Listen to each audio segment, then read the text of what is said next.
श्रीमहागणाधिपतये नमः। ऋणविमोचन महागणपतिस्तोत्रम्।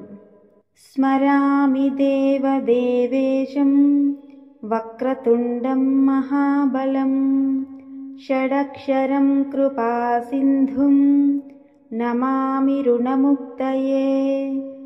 एकाक्षरं ह्येकदन्तम् एकं ब्रह्म सनातनम् एकमेवाद्वितीयं च नमामि ऋणमुक्तये। महागणपतिं देवं महासत्त्वं महाबलं महाविघ्नहरं शम्भो नमामि ऋणमुक्तये।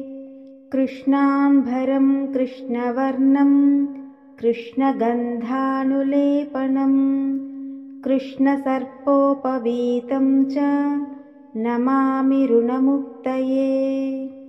रक्ताम्बरं रक्तवर्णं रक्तगन्धानुलेपनं रक्तपुष्पप्रियं देवं नमामि ऋणमुक्तये।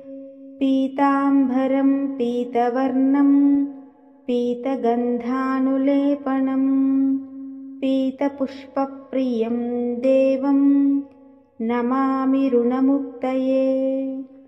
धूम्राम्बरं धूम्रवर्णं धूम्रगन्धानुलेपनं होमधूमप्रियं देवं नमामि ऋणमुक्तये।